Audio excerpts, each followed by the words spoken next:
Welcome to Odia tutor classes. अष्टम श्रेणी पिला माने तम विज्ञान बहिर तृतीय पाठ है स्वास्थ्य ही संपद। आज पिली यही पाठरी जहाँ सब प्रश्न रही तार उत्तर आमे करिबा। वीडियोटी को शेष जाए देख। जो पिला माने चैनल नुआ अछ चैनल को सब्सक्राइब कर दियो। क्वेश्चन नंबर 1, निम्न छविगुड़िक देखा जाइतिबा रोगगुड़िकु संक्रामक किंबा अणसंक्रामक भावरी श्रेणीभुक्त कर। जो रोग जनक पाखरु अन्य जनकु संक्रामक होइथाए बा डेइथाए ताकु आमे संक्रामक रोग कहिथाउ एवं जो रोग जनकठु आउ जनकु डेइ नथाए ताकु आमे अणसंक्रामक रोग कहिथाउ। ताहले थंडा एवं फ्लू यह होइजिबो संक्रामक, टाइफॉइड होइजिबो संक्रामक रोग एवं मिलिमिला हेबो संक्रामक रोग, श्वास रोग एवं मधुमेह हेबो नाही। क्वेश्चन नंबर 2, रोगगुड़िकु व्यापक भावरी संक्रामक एवं अणसंक्रामक रोगरी विभक्त करा जाई पारिबो। तळे दिया जाइतिबा विकल्प गुड़िकरु अणसंक्रामक रोगगुड़िकु चिन्हट कर। ताले पूर्व पृष्ठारे पिले आमे देखिली टाइफॉइड मिलिमिला संक्रामक थिला, किंतु श्वास रोग मधुमेह अणसंक्रामक रोग थिला। सेथिपाई तमर करेक्ट आंसर हिजिबो ऑप्शन बी बीट 2 एवं बीट 3। एटी पिले भूल रे बीट 1 लिखा जाइछि, एटी हिजिबो तमर बीट 2 बीट 3 ठीक अछि। क्वेश्चन नंबर 3, तुम विद्यालय रे फ्लूर प्रकोप चली, अनेक सहपाठी अनुपस्थित अछंती, सेतेबेले मध्य किछि पिला कासिबा एवं छिंकिबा सह विद्यालय को आसुछंती। बीट 1, अधिक व्यापीबाकू रोकिबा पई विद्यालय तुरंत कौन पदक्षेप नेबा उचित? आंसर, विद्यालय रे कर्तृपक्ष निम्नलिखित पदक्षेप गुड़िकु तुरंत ग्रहण करिबा आवश्यक। असुस्थ पिलांकु विश्राम। जो पिलामानंकठारी फ्लूर लक्षण जेपरिकी काश, छिंक बा ज्वर देखा जाउछि सेमानंकु सुस्थ हेबा पर्यंत घरे रहिबाकु परामर्श देबा। श्रेणीगृहर वायु चलाचल। श्रेणीगृहर झरका और कबाट खोला रखी वायु चलाचलर सठिक व्यवस्था करिबा। सफा सुतुरा और परिमल। पिलामानंक मध्यरी बारंबार हाथ धोइबा एवं सैनिटाइजर व्यवहार करिबा पई सचेतनता सृष्टि करिबा। विशोधन। श्रेणीगृहर डेस्क, बेंच एवं कबाटर हैंडल परी साधारण व्यवहृत जिनिसगुड़िकु नियमित विशोधन करिबा। बीट 2, जदि तुम पाखरे बसुथिबा सहपाठींकठारी थंडा ज्वरर लक्षण देखा दिए तेबे तुमे किपरि भद्र और विचारशील भावरे प्रतिक्रिया प्रदर्शन करिब? आंसर, जदि मो पाखरे बसुथिबा सहपाठींकठारे थंडा बा ज्वरर लक्षण देखा जाए तेबे मु निम्नलिखित भावे भद्रतापूर्ण और विचारशील प्रतिक्रिया प्रदर्शन करिबी। प्रथमे मु तांको स्वास्थ्य विषय रे पचारिबी एवं से असुस्थ थिबारु सहानुभूति प्रकाश करिबी। तांको बुझाई कहिबी जे से घर को जाई विश्राम नेले शीघ्र सुस्थ होई जिबे एवं यहा द्वारा अन्य माननको मध्य संक्रमण हेबार भय रहिबो नाही। तांको शिक्षकंको ए विषय रे जणाइबा पई सहाय्य करिबी जेपरी से छुट्टी नै घर को जाई पारिबे। तांको आश्वासना देबी जे से अनुपस्थित थिबा समयर समस्त पाठपढ़ा एवं नोट्स देबारे मु तांको संपूर्ण सहाय्य करिबी। बीट 3, तुमे एही परिस्थिति रे किपरि निजको एवं अन्य माननको संक्रमित हेबारु रक्षा करि पारिबो? आंसर देख, निजको एवं अन्य माननको संक्रमणरु रक्षा करिबा पई मु निम्नलिखित सतर्कता अवलंबन करिबी। विद्यालय रे थिबा समय रे सर्वदा मास्क पिंधिबी। बाहर आसिबा परे किंबा खाइबा पूर्वरु साबुन रे भल भाबरे हाथ धोइबी। असुस्थ व्यक्ति सहित सीधा सड़क संस्पर्श रे न आसिबाकू चेष्टा करिबी। निजर आखि, नाक और पाटी को बारंबार छुईबा नाही। कासिबा बा छिंकिबा समय रे रुमाल व्यवहार करिबी जहा द्वारा अन्य माने सुरक्षित रहिबे। क्वेश्चन नंबर 4, तुम परिवार मलेरिया व्यापीथिबा अन्य एक सहर को यात्रा करिबाकू योजना करूछंती। एठारी यात्रा पूर्वरु, यात्रा समय एवं यात्रा परे तुमे कौन सतर्कता अवलंबन करिबा उचित? आंसर, ମ୍ୟାଲେରିଆ ପ୍ରବଣ ଅଞ୍ଚଳକୁ ଯାତ୍ରା କରିବା ସମୟରେ ନିମ୍ନଲିଖିତ ସତର୍କତାମୂଳକ ପଦକ୍ଷେପ ନେବା ଉଚିତ। ଯାତ୍ରା ପୂର୍ବରୁ ଡାକ୍ତରଙ୍କ ସହ ପରାମର୍ଶ କରି ପ୍ରତିଷେଧକ ବ୍ୟବସ୍ଥା ଗ୍ରହଣ କରିବା ଏବଂ ମଶାରୀ, ମଶା ଘଉଡ଼ାଇବା ଔଷଧ ବା ମଲମ ସାଥିରେ ନେବା ଆବଶ୍ୟକ। ଯାତ୍ରା ସମୟରେ ସର୍ବଦା ମଶାରୀ ଟାଙ୍ଗି ଶୋଇବା, ଶରୀରକୁ ସମ୍ପୂର୍ଣ୍ଣ ଘୋଡ଼ାଇ ରଖୁଥିବା ପୋଷାକ ପିନ୍ଧିବା ଏବଂ ରହୁଥିବା ସ୍ଥାନ ଚାରିପାଖରେ ପାଣି ଜମିବାକୁ ନ ଦେବା ଉଚିତ। ଯାତ୍ରା ପରେ ଘରକୁ ଫେରିବା ପରେ କିଛି ଦିନ ପର୍ଯ୍ୟନ୍ତ ନିଜ ସ୍ୱାସ୍ଥ୍ୟ ଉପରେ ନଜର ରଖିବା ଉଚିତ।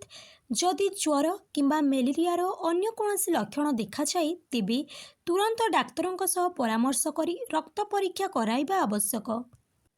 ବିଟୁ, ତୁମେ ତୁମର ଭାଇ ଭଉଣୀଙ୍କୁ ମଶାରୀ ଓ ମଶା ପ୍ରତିରୋଧକର ଗୁରୁତ୍ୱ କିପରି ବୁଝାଇ ପାରିବ? ଆନ୍ସର୍: ମୁଁ ମୋର ଭାଇ ଭଉଣୀଙ୍କୁ ବୁଝାଇବି ଯେ ମଶାମାନେ କେବଳ ରକ୍ତ ଶୋଷନ୍ତି ନାହିଁ, ବରଂ ସେମାନେ ନିଜ ସହିତ ମ୍ୟାଲେରିଆ ଭଳି ମାରାତ୍ମକ ରୋଗର ବିଷାକ୍ତ ଜୀବାଣୁ ମଧ୍ୟ ବହନ କରନ୍ତି। ଯଦି ଆମେ ମଶାରୀ କିମ୍ବା ପ୍ରତିଷେଧକ ବ୍ୟବହାର କରିବା ନାହିଁ ତେବେ ମଶା ଆମକୁ ସହଜରେ କାମୁଡ଼ି ପାରିବେ ଏବଂ ଆମେ ଗୁରୁତର ଅସୁସ୍ଥ ହୋଇପଡ଼ିବା। ତେଣୁ ନିଜକୁ ଏବଂ ପରିବାରକୁ ସୁସ୍ଥ ରଖିବା ପାଇଁ ଏହି ଛୋଟ ଛୋଟ ପଦକ୍ଷେପ ଗୁଡ଼ିକ ଏକ ସୁରକ୍ଷା କବଚ ଭଳି କାମ କରିଥାଏ। ବିଟ୍ 3. ଯଦି ଯାତ୍ରୀମାନେ ଏପରି ଅଞ୍ଚଳରେ ସ୍ୱାସ୍ଥ୍ୟ ପରାମର୍ଶକୁ ଅଣଦେଖା କରନ୍ତି ତେବେ କ'ଣ ହୋଇପାରେ? ଆନ୍ସର୍: ଯଦି ଯାତ୍ରୀମାନେ ସ୍ୱାସ୍ଥ୍ୟ ପରାମର୍ଶ ଅବହେଳା କରନ୍ତି ତେବେ ନିମ୍ନଲିଖିତ ଗୁରୁତର ପରିସ୍ଥିତି ସୃଷ୍ଟି ହୋଇପାରେ। ଗୁରୁତର ଅସୁସ୍ଥତା: ଯାତ୍ରୀମାନେ ସଂକ୍ରାମକ ରୋଗରେ ପୀଡ଼ିତ ହୋଇ ଗୁରୁତର ଭାବେ ଅସୁସ୍ଥ ହୋଇପାରନ୍ତି। ରୋଗ ବ୍ୟାପିବା: ସେହି ଯାତ୍ରୀଙ୍କ ମାଧ୍ୟମରେ ରୋଗଟି ଅନ୍ୟ ସୁସ୍ଥ ଲୋକଙ୍କୁ ମଧ୍ୟ ବ୍ୟାପିବାର ଆଶଙ୍କା ଥାଏ। ଚିକିତ୍ସା ସମସ୍ୟା: ରୋଗ ଜଟିଳ ହେଲେ ଚିକିତ୍ସା ଅଧିକ ବ୍ୟୟବହୁଳ ହୋଇପାରେ କିମ୍ବା ଆବଶ୍ୟକ ସମୟରେ ଡାକ୍ତରୀ ସୁବିଧା ମିଳିବା କଷ୍ଟକର ହୋଇପାରେ। Question number 5. ତୁମ ଦାଦା ତାଙ୍କ ବନ୍ଧୁମାନଙ୍କ ସହିତ ମିଶି ଧୂମ୍ରପାନ ଆରମ୍ଭ କରିଛନ୍ତି। ଯଦିଓ ଏହା ସମସ୍ତେ ଜାଣନ୍ତି ଯେ ଧୂମ୍ରପାନ ଶରୀରକୁ ଗୁରୁତର ଭାବରେ କ୍ଷତି ପହଞ୍ଚାଇବା ସହ ମୃତ୍ୟୁ ମୁଖରେ ପକାଇଥାଏ। ବିଟ୍ 1. କଠୋର ନ ହୋଇ ତାଙ୍କୁ ବନ୍ଦ କରିବା ପାଇଁ ତୁମେ କ'ଣ କହିବ? ଆନ୍ସର୍: ମୁଁ ଦାଦାଙ୍କୁ ବହୁତ ଶ୍ରଦ୍ଧାର ସହ ବୁଝାଇବି ଯେ ଧୂମପାନ ଦ୍ୱାରା ଫୁସ୍ଫୁସ୍ କର୍କଟ ଏବଂ ଶ୍ୱାସକ୍ରିୟାରେ ସମସ୍ୟା ଭଳି ମାରାତ୍ମକ ରୋଗ ହୋଇଥାଏ। ମୁଁ ତାଙ୍କୁ କହିବି ଯେ ତାଙ୍କର ସ୍ୱାସ୍ଥ୍ୟ ଆମ ପରିବାର ପାଇଁ ବହୁତ ମୂଲ୍ୟବାନ ଏବଂ ଯଦି ସେ ଅସୁସ୍ଥ ହୋଇପଡ଼ନ୍ତି ତେବେ ଆମେ ସମସ୍ତେ ବହୁତ ଦୁଃଖିତ ହେବୁ। ତାଙ୍କୁ ଏକ ସୁସ୍ଥ ଏବଂ ଦୀର୍ଘ ଜୀବନ ବଞ୍ଚିବା ପାଇଁ ମୁଁ ଧୂମପାନ ତ୍ୟାଗ କରିବାକୁ ଅନୁରୋଧ କରିବି। ବିଟ୍ 2.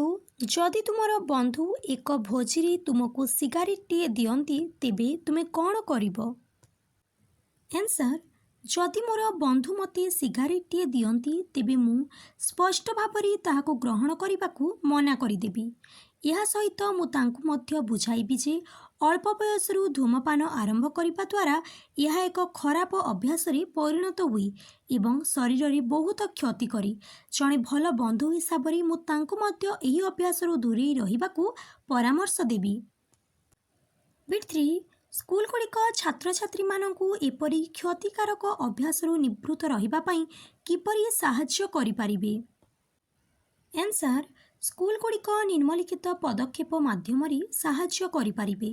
ସଚେତନତା ଶିବିର: ନିୟମିତ ଭାବେ ଧୂମପାନ ଓ ନିଶାଦ୍ରବ୍ୟର କୁପରିଣାମ ବିଷୟରେ ସଚେତନତା ସଭା ଓ ପୋଷ୍ଟର ପ୍ରଦର୍ଶନୀ ଆୟୋଜନ କରି ସ୍ୱାସ୍ଥ୍ୟ ଶିକ୍ଷା, ବିଜ୍ଞାନ ଓ ସ୍ୱାସ୍ଥ୍ୟ ଶିକ୍ଷା ମାଧ୍ୟମରେ ପିଲାମାନଙ୍କୁ ଶରୀର ଉପରେ ଏହାର ଖରାପ ପ୍ରଭାବ ବିଷୟରେ ପଢ଼ାଇ ପରାମର୍ଶ: ସ୍କୁଲରେ ପରାମର୍ଶଦାତା ରଖିବା ଉଚିତ ଯିଏ ପିଲାମାନଙ୍କୁ ମାନସିକ ଚାପରୁ ରକ୍ଷା ପାଇବା ପାଇଁ ସଠିକ୍ ବାଟ ଦେଖାଇବେ, ଯାହାଦ୍ୱାରା ସେମାନେ ନିଶା ପ୍ରତି ଆକର୍ଷିତ ହେବେ ନାହିଁ।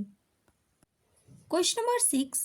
ସରସ୍ୱତୀ ତାର ସାଙ୍ଗ ବନିତାକୁ କହୁଛି ଆଣ୍ଟିବାୟୋଟିକ୍ ଯେକୌଣସି ସଂକ୍ରମଣରୁ ଆମକୁ ରକ୍ଷା କରିପାରେ, ତେଣୁ ଆମକୁ ରୋଗ ଭଲ ହେବା ବିଷୟରେ ଚିନ୍ତା କରିବାର ଆବଶ୍ୟକତା ନାହିଁ। ସରସ୍ୱତୀ ତାର ବକ୍ତବ୍ୟ ଭୁଲ ଅଛି ବୋଲି ବୁଝିବା ପାଇଁ ବନିତା ତାକୁ କେଉଁ ପ୍ରଶ୍ନ ପଚାରି ପାରିବ? ଏଇଠି ଦେଖ, ମୁଁ ଦୁଇଟି ପ୍ରଶ୍ନ ତିଆରି କରିଦେଇଛି। ବନିତା ସରସ୍ୱତୀଙ୍କୁ ନିମ୍ନଲିଖିତ ପ୍ରଶ୍ନଗୁଡ଼ିକ ପଚାରି ତାଙ୍କର ଭୁଲ ଧାରଣା ଦୂର କରିପାରିବେ।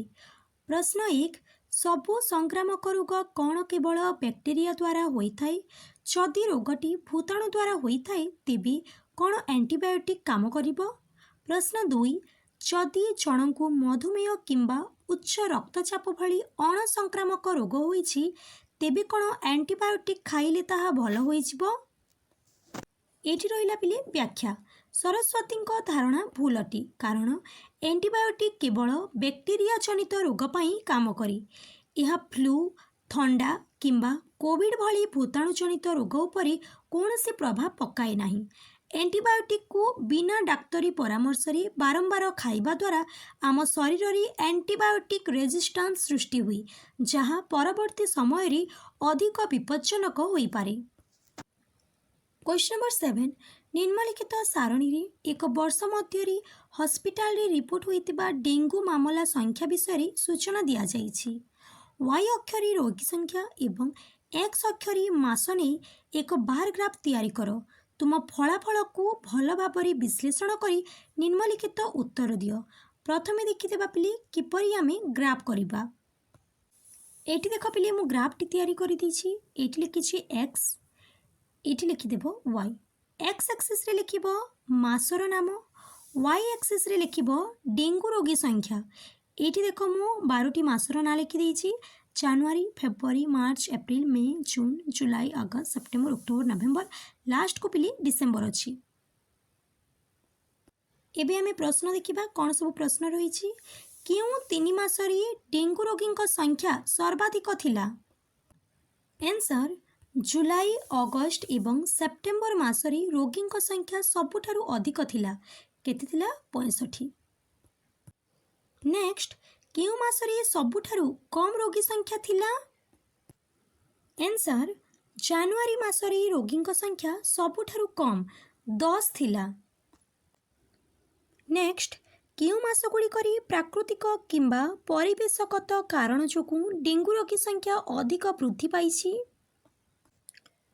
आंसर जून रु सेप्टेम्बर मास मध्य संख्या वृद्धि पाइछि।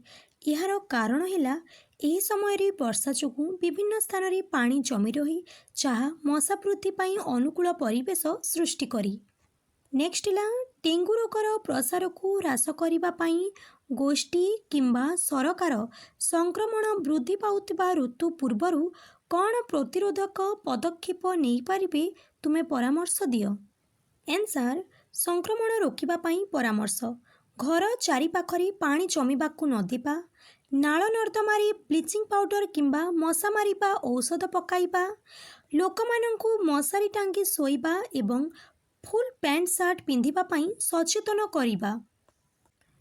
क्वेश्चन नंबर 8 कल्पना कर जे तुम एक विद्यालय स्वास्थ्य अभियान दायित्व अछ संक्रामक एवं अणसंक्रामक रोग ह्रास करिबा पाई तुम क्यों क्यों मुख्य वार्ता व्यवहार करिबो। आंसर जड़े विद्यालय स्वास्थ्य अभियान दायित्व थिबा व्यक्ति भावरी संक्रामक एवं अणसंक्रामक रोग ह्रास करिबा पाई मु निम्नलिखित पदक्षेप गुड़िकु ग्रहण करिबी। संक्रामक रोग रोकिबा पाई व्यक्तिगत स्वच्छता खाइबा पूर्वरु एवं शौच पर साबुन रे भल भावरी हाथ धोइबा पाई पिलामानंकु सचेतन करिबे। टीकाकरण समस्त पिला जेपरी समय अनुसार आवश्यक टीका नेबे सेथिप्रति गुरुत्व देबी। परिवेश परिष्कार विद्यालय परिसर रे जेपरी पानी जमी न रही एवं मशा वंश वृद्धि न हुए सेथिप्रति ध्यान देबी। 2 नंबर है अणसंक्रामक रोग रोकिबा पाई संतुलित खाद्य जंक फूड परिवर्ती पुष्टिकर एवं घर तैयारी संतुलित खाद्य खाइबाकू प्रोत्साहित करिबी। शारीरिक व्यायाम दैनिक प्रार्थना समय किंबा खेल छुट्टी जोग एवं विभिन्न प्रकार शारीरिक व्यायाम कराइबी। सचेतनता सभा स्वास्थ्य प्रति सचेतन रहिबा पाई समय समय विशेषज्ञों द्वारा आलोचना चक्रर व्यवस्था करिबी। क्वेश्चन नंबर 9 थंडा काश किंबा फ्लू भली भूताणु संक्रमण पाई आमे एंटीबायोटिक नेबा उचित नुही बोली सुपारिश करा जाइछि। तुमे ही सुपारिश रो संभाव्य कारण कहि पारिबो कि। आंसर थंडा काश किंबा फ्लू भली रोग गुड़िक भूताणु द्वारा होई थाए। एंटीबायोटिक केवल बैक्टेरिया जनित रोग विरुद्ध रे काम करे, भूताणु उपरि एहार कौनसी प्रभाव न थाए। तेणु भूताणु जनित रोगरी एंटीबायोटिक नेबा अनावश्यक। क्वेश्चन नंबर 10, जदि संक्रमित व्यक्ति मल द्वारा पानीय जल दूषित हुए तेबे निम्नलिखित मध्यरु केउं रोग व्यापिबार संभावना रही। आंसर हेबो पिले हेपाटाइटिस ए, हइजा एवं पोलियो। नेक्स्ट है ए पर्यंत तुमर शिक्षा आधार रे किछि प्रश्न प्रस्तुत कर। कहीं केतेबेले केते दिन केउठारे कहीं नुहे ए सबू को लेकिन पिले आमे किछि प्रश्न तैयारी करिबा। देख पिले मु किछि प्रश्न तैयारी करिछि कहीं को लेकिन प्रथमे देखिबा। दूषित जल पान करिबा द्वारा आमको कहीं हइजा बा हेपाटाइटिस भली रोग हुए। केतेबेले जड़े संक्रमित व्यक्ति मलरू जीवाणु केतेबेले जल को प्रदूषित करिबार संभावना अधिक थाए। केउठारे पानीय जलर उत्सगुड़िक केउठारे एवं किपरि दूषित होइथाए। क्वेश्चन नंबर 11, जेतेबेले आमर शरीर प्रथम थर पाई एक रोगकारक अणुजीवर सम्मुखीन हुए सेतेबेले रोग प्रतिरोधक प्रतिक्रिया साधारणतः कम थाए, किंतु पुनर्बार सेही रोग जीवाणु संस्पर्श रे आसिले शरीरर रोग प्रतिरोधक प्रतिक्रिया बहुत अधिक होइथाए। यह काहेकि? आंसर, जेतेबेले आम शरीर रे कोनोसी नुआ रोगकारक अणुजीव प्रवेश करे शरीर ता विरुद्ध रे लड़िबा पई एंटीबॉडी प्रस्तुत करि पारि किछि समय निए, किंतु आम शरीर रे थिबा स्मृतिकोश सेही अणुजीव को मने रखंती। परवर्ती समय समान अणुजीव आक्रमण कले शरीर तुरंत ताहाकू चिन्हि पकाए एवं खूब शीघ्र बहुत परिमाणर एंटीबॉडी प्रस्तुत करे। उदाहरण, थरे हाड़ फुटी होईगले शरीर रे एहार स्मृतिकोश रही जाए, तेणु द्वितीय थर एही रोग हेबार संभावना बहुत कम थाए। ताहले एतिकी थिला पिले तमर प्रश्न उत्तर। वीडियोटी को लाइक करि दियो, तम सांग मानक सह शेयर करि दियो। जो पिला माने चैनल रे नुआ अछ चैनल टी को सब्सक्राइब करि दियो।